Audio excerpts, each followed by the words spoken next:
बड़ी खबरों में आपका स्वागत है। मैं हूं परवीन शेख। आज इस बुलेटिन में बात हो गई प्रियंका के मास्टर स्ट्रोक से एमपी में बीजेपी के बिगड़े खेल की। राजस्थान में वसुंधरा की बगावत से मुश्किल में आए मोदी की। 5 राज्यों के चुनावों को लेकर इलेक्शन कमीशन की तैयारी की। एमपी बीजेपी में मचे बवाल की। साथ ही जानेंगे पूर्व छात्र उमर खालिद को लेकर क्या है कोर्ट का रुख। और बुलेटिन के आखिर में बात होगी कांग्रेस महासचिव जयराम रमेश को सुप्रीम कोर्ट से मिली बड़ी राहत की। इसके साथ ही और भी कई बड़ी खबरों से आपको करवाएंगे रूबरू। लेकिन तमाम बड़ी खबरों से पहले एक नजर सुर्खियों पर। एनसीपी अध्यक्ष शरद पवार ने अजीत पवार को लेकर दिया बड़ा बयान। कहा अजीत पवार केवल सपने में ही मुख्यमंत्री बनेंगे। गंगाजल पर 18% जीएसटी लगाने को लेकर आरोप प्रत्यारोप जारी। कांग्रेस अध्यक्ष मल्लिकार्जुन खड़गे ने मोदी पर साधा निशाना। कहा यही आपकी सरकार के लूट और पाखंड की पराकाष्ठा है। पीएम मोदी की डिग्री विवाद पर गुजरात हाईकोर्ट ने गुजरात यूनिवर्सिटी को नोटिस जारी किया। 3 नवंबर को होगी अगली सुनवाई। गिरावट के साथ बंद हुआ शेयर बाजार। सेंसेक्स 64 अंकों की गिरावट के साथ 66,408 के स्तर पर हुआ बंद। निफ्टी 17 अंकों की गिरावट के साथ 19,794 के स्तर पर हुआ बंद। ये तो थी सुर्खियां और अब बात आज की सबसे बड़ी खबर की। मध्य प्रदेश चुनाव में कांग्रेस ने बड़ा दांव चला है। मंडला में रैली को संबोधित करते हुए प्रियंका गांधी ने कई बड़ी घोषणाएं की हैं, जिसे गेम चेंजर माना जा रहा है। और बीजेपी के पास कांग्रेस की इन घोषणाओं का कोई तोड़ नहीं दिख रहा है। सबसे बड़ी बात तो यह है कि शिवराज सिंह चौहान अब कोई घोषणा भी नहीं कर पाएंगे, क्योंकि आचार संहिता लग चुकी है। तो क्या कहा प्रियंका ने, देखते हैं ये रिपोर्ट। विधानसभा चुनाव का ऐलान होने के बाद मध्य प्रदेश पहुंची प्रियंका गांधी ने आज जो ऐलान किया है उसका जवाब अब बीजेपी को ढूंढना होगा, नहीं तो बाजी पूरी तरह से उसके हाथ से फिसल जाएगी। मंडला में प्रियंका ने राज्य के आदिवासी समुदाय से वादा किया कि छत्तीसगढ़ की तरह हम यहां भी तेंदुपत्ता संग्राहकों को 4,000 रुपए प्रति बोरा देंगे। इसके साथ ही प्रियंका ने एक गेम चेंजर घोषणा की है। इसका नाम पढ़ो और पढ़ाओ योजना है। प्रियंका ने कहा कि कांग्रेस सरकार में जो ये पढ़ो और पढ़ाओ योजना है, इसके तहत कक्षा 1 से कक्षा 8 तक 500 रुपए हर महीने मिलेंगे। 9 से 10 तक हर बच्चे को हर महीने 1,000 रुपए मिलेंगे और 11 से 12 कक्षा में हर बच्चे को 1,500 रुपए हर महीने मिलेंगे। हाँ, हम सिर्फ महिलाओं को 500 रुपए में गैस सिलेंडर नहीं देंगे, हम हर परिवार को 500 रुपए में गैस सिलेंडर देंगे। बीजेपी ने तो चुनाव आया तो गैस सिलेंडर के दाम कम किए, लेकिन हमारी तो जहां भी सरकार है वहां 500 रुपए में गैस सिलेंडर कांग्रेस की सरकार दे रही है। प्रियंका ने और भी कई घोषणाएं की, लेकिन उनकी पढ़ो और पढ़ाओ योजना को गेम चेंजर माना जा रहा है। प्रियंका ने तो एमपी में पूरी बाजी ही पलट दी है। इधर राजस्थान में वसुंधरा भी बाजी पलटने के मूड में है। राजस्थान में विधानसभा चुनाव का बिगुल बज चुका है। चुनाव आयोग ने मतदान की तारीखों में बदलाव करते हुए साफ कर दिया है कि अब 23 नवंबर की जगह राजस्थान में 25 नवंबर को वोट डाले जाएंगे, जिसके नतीजे 3 दिसंबर को घोषित होंगे। इस बीच राज्य में वसुंधरा की नाराजगी को लेकर कयासों का बाजार गर्म है। पार्टी ने 2 बार की सीएम वसुंधरा राजे को अभी तक साइडलाइन कर रखा है, जिससे राज्य में वसुंधरा ने बड़ा धमाका करने की तैयारी कर ली है। क्या है पूरी खबर, देखते हैं ये रिपोर्ट। राजस्थान में भारतीय जनता पार्टी की तरफ से पीएम मोदी ने खुद मोर्चा संभाल रखा है। पीएम मोदी खुद भी मंच से यह ऐलान कर चुके हैं कि राजस्थान चुनाव में कमल का निशान हमारा नेता होगा। सूबे की सियासत पे 1998 के बाद ये पहला मौका है जब बीजेपी बिना किसी चेहरे के सेंट्रल लीडरशिप के चेहरे पर चुनाव मैदान में उतर रही है। चर्चा तो यहाँ तक है कि वसुंधरा की प्रेशर पॉलिटिक्स वाली इमेज के कारण पार्टी नेतृत्व ने अब सूबे की सियासत में उनसे आगे देखने का मन बना लिया है। दिया कुमारी की दिल्ली में जिस तरह से धाक बढ़ी है, राजस्थान में धमक बढ़ी है। कहा यह भी जाने लगा है कि महारानी का विकल्प महारानी हो सकती है। सांसद दिया कुमारी को जयपुर की विद्याधर नगर सीट से टिकट देकर वसुंधरा के करीबी और विधायक नरपत सिंह राजवी का टिकट काटा गया है।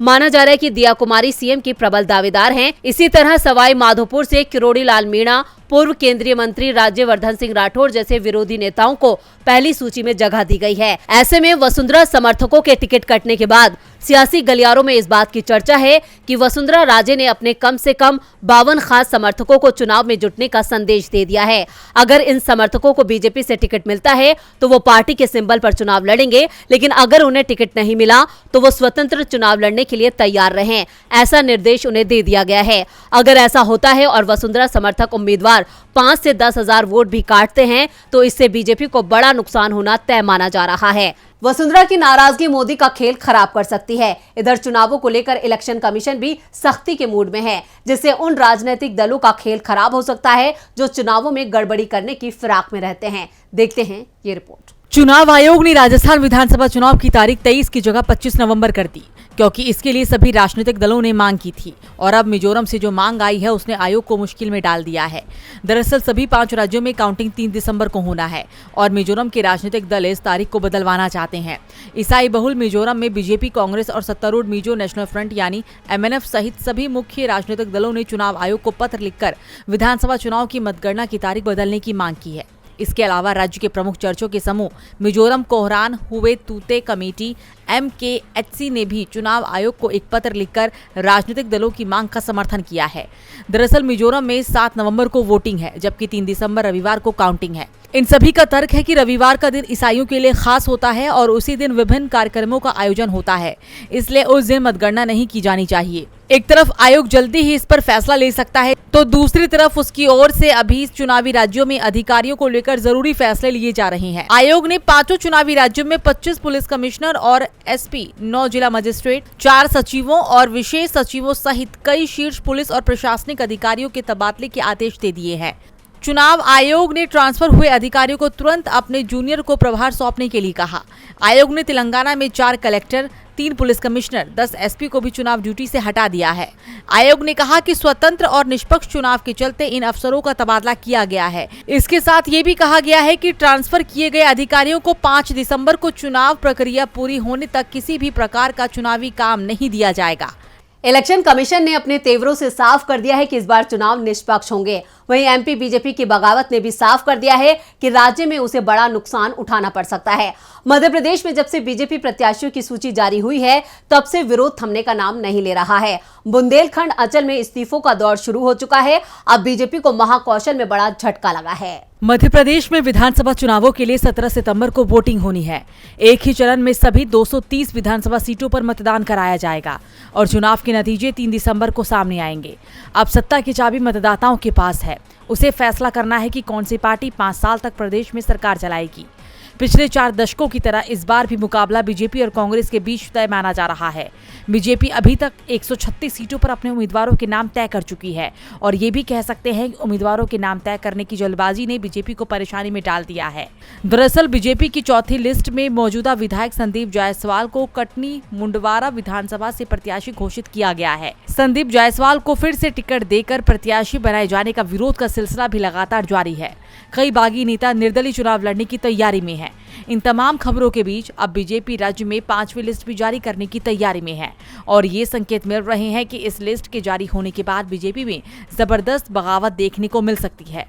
राज्य के गृह मंत्री नरोत्तम मिश्रा ने इसके संकेत भी दे दिए हैं कि अगली सूची में कुछ बड़ा होगा। खबर है कि बीजेपी 25 से 30 मौजूदा विधायकों के पत्ते काट सकती है और अगर ऐसा होता है तो बीजेपी में फिर बड़ी बगावत हो सकती है, जिसे थामना पार्टी के लिए बेहद मुश्किल होगा। बीजेपी में मचे इस बवाल से बीजेपी को कितना नुकसान होगा, ये चुनाव के नतीजे तय करेंगे। इधर जेल में बंद JNU के पूर्व छात्र उमर खालिद के कीमती वक्त का भी काफी नुकसान हो चुका है। आज उमर खालिद की जमानत याचिका पर दिल्ली की कोर्ट में सुनवाई हुई, तो क्या कुछ हुआ सुनवाई के दौरान कोर्ट में, देखते हैं ये रिपोर्ट। दिल्ली टकराव में साजिश करने के आरोप में पूर्व JNU स्कॉलर और एक्टिविस्ट उमर खालिद घिरे हुए हैं। खालिद सितंबर 2020 से सलाखों के पीछे हैं। इसी के तहत सुप्रीम कोर्ट ने समय की कमी का हवाला देते हुए उमर खालिद की जमानत याचिका पर सुनवाई स्थगित कर दी। आपको बता दें कि जस्टिस बेला त्रिवेदी और जस्टिस दीपांकर दत्ता की पीठ खालिद की विशेष अनुमति याचिका पर सुनवाई कर रही थी, जिसमें पिछले साल उसे जमानत देने से इनकार करने के दिल्ली हाई कोर्ट के फैसले को चुनौती दी गई थी। खालिद की तरफ से पेश हुए सीनियर एडवोकेट कपिल सिब्बल ने कहा, वो एक युवा छात्र है, PhD डिग्री होल्डर है, 3 साल से जेल में बंद है, ये चल रहा है। कपिल सिब्बल ने कहा कि अभी आरोप तय होने की कोई संभावना नहीं है, आप उसे कब तक वहां रखेंगे। सिब्बल ने कहा कि 20 मिनट में साबित हो सकता था कि ये कोई मामला ही नहीं है। तो वहीं ASG ने कहा कि CRPC की धारा 207 का आवेदन 2 साल तक चला, जिसके जवाब में सिब्बल ने कहा कि मामले में 5 पूरक आरोप पत्र दाखिल किए गए हैं। उन्होंने ये भी कहा कि मामले में 3 सह आरोपियों को दिल्ली हाईकोर्ट ने जमानत दे दी है, जिसकी पुष्टि सुप्रीम कोर्ट ने की थी। ऐसे में खालिद को जमानत मिलनी चाहिए, लेकिन कोर्ट ने कोई फैसला नहीं दिया और कार्रवाई को 1 नवंबर तक के लिए स्थगित कर दिया। उमर खालिद को कोर्ट से काफी उम्मीदें हैं। अब देखना होगा कोर्ट उमर खालिद को लेकर कब राहत देता है। इधर उड़ीसा में हुए बालासोर ट्रेन हादसे को अभी लोग भूल भी नहीं पाए थे कि एक और ट्रेन हादसे ने लोगों को झकझोर कर रख दिया है। इस हादसे ने केंद्र सरकार को सवालों के घेरे में ला दिया है। पूरा विपक्ष सरकार से सवाल पूछ रहा है कि आखिर किस वजह से देश में एक के बाद एक रेल हादसे हो रहे हैं। बिहार में एक और रेल हादसे ने सभी को हिला के रख दिया है। दरअसल बक्सर से रवाना होने के बाद नॉर्थ ईस्ट एक्सप्रेस देर रात 9:45 पर रघुनाथपुर स्टेशन पर हादसे का शिकार हो गई। ट्रेन की करीब 21 बोगियां बेपटरी हो गई। हादसे में 4 लोगों की जान चली गई। 100 से ज्यादा लोग अस्पताल में इलाज करा रहे हैं।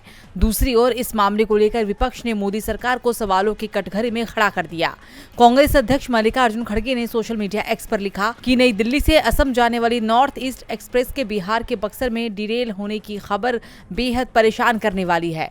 कांग्रेस के कार्यकर्ताओं से अनुरोध है कि पीड़ितों को हर मुमकिन मदद पहुंचाएं। जून 2023 की बालासोर रेल दुर्घटना के बाद ये डिरेल होने का दूसरा बड़ा हादसा है।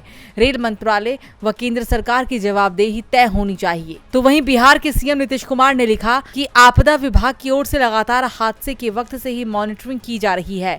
घटनास्थल पर पहुंचकर हर संभव घायल यात्रियों को अस्पताल पहुंचाने और सुविधा मुहैया कराने के लिए कार्य किया जा रहा है। जब हम रेल मंत्री थे तो मैंने रेल हादसों को रोकने के लिए कई तरह के कार्य किए थे। उससे घटनाएं कम हो गई थी। रेल मंत्री को इस पर ध्यान देना चाहिए ताकि इस तरह की घटनाएं रोकी जा सके। डिप्टी सीएम तेजस्वी यादव ने कहा कि दिल्ली से कामाख्या जा रही ट्रेन बक्सर के पास दुखद ट्रेन दुर्घटना हुई है। हमारे स्वास्थ्य विभाग, आपदा विभाग के अधिकारियों एवं जिलाधिकारियों से बात हुई है। बक्सर, आरा, पटना के अस्पतालों को अलर्ट जारी किया गया है। अब भले ही बीजेपी की तरफ से इस मामले को लेकर राजनीति नहीं करने की बात कही जा रही है, लेकिन 6 महीने के अंदर 2 बड़े रेल हादसों ने सरकार की बोलती बंद कर दी है। और बुलेटिन के आखिर में बात कांग्रेस महासचिव जयराम रमेश की। संसद में कितना भी शोर शराबा मचता रहे, विपक्ष कितने भी मुद्दे उठाए, संसद चले या नहीं चले, लेकिन सरकार को जो विधेयक पास कराना होता है वो आसानी से पास हो जाता है। अगर राज्यसभा में सरकार को विधेयक पास कराने में मुश्किल आती है तो फिर एक सामान्य विधेयक भी धन विधेयक बना दिया जाता है। और अब इसी को लेकर सुप्रीम कोर्ट कांग्रेस नेता की याचिका पर सुनवाई करने को तैयार हो गया है। तो क्या है पूरा मामला, देखते हैं ये रिपोर्ट। मोदी सरकार के पास लोकसभा में तो जबरदस्त बहुमत है, लेकिन राज्यसभा में वो अल्पमत में है। लेकिन फिर भी हर विधेयक को कानून की शक्ल देने में उसे परेशानी नहीं आती है, क्योंकि जहां सरकार फंसती है वहीं सामान्य बिल मनी बिल के रूप में पेश करने की तैयारी शुरू हो जाती है। मनी बिल को रोकने की शक्ति राज्यसभा के पास नहीं होती। राज्यसभा उस पर सिर्फ चर्चा कराकर संशोधनों का सुझाव दे सकती है, और राज्यसभा के सुझाव मानना या ना मानना सरकार पर है, क्योंकि सरकार लोकसभा में आसानी से उन्हें नामंजूर कर सकती है। मोदी सरकार में एक के बाद एक पेश किए गए मनी बिल का मामला सुप्रीम कोर्ट पहुंच चुका है। कांग्रेस महासचिव जयराम रमेश ने इसे लेकर सुप्रीम कोर्ट में याचिका लगाई थी, और अब सुप्रीम कोर्ट ने इस मामले में संवैधानिक पीठ का गठन कर दिया है। जयराम रमेश ने कहा कि अब उम्मीद है कि जल्द ही इस पर फैसला आ सकता है, और सुप्रीम कोर्ट के फैसले का संसद के कामकाज पर दूरगामी असर होगा। दरअसल सुप्रीम कोर्ट ने कहा था कि वो आधार अधिनियम जैसे कानून को धन विधेयक के रूप में पारित करने की वैधता के मुद्दे पर विचार करने के लिए 7 न्यायाधीशों की पीठ का गठन करेगा। सुनवाई का उद्देश्य धन विधेयक से जुड़े विवाद का समाधान करना है। इसे लेकर जयराम रमेश ने पोस्ट किया, आखिरकार सुप्रीम कोर्ट ने मेरी याचिकाओं पर सुनवाई के लिए 7 न्यायाधीशों की एक पीठ का गठन किया है, जिसकी अध्यक्षता प्रधान न्यायाधीश करेंगे। ये पीठ मेरी उन याचिकाओं पर सुनवाई करेगी जिनमें मोदी सरकार द्वारा प्रमुख विधेयकों को धन विधेयक के रूप में पारित किए जाने को चुनौती दी गई है। तो आज इस बुलेटिन में इतना ही। देखते रहिए डीबी लाइव। नमस्कार।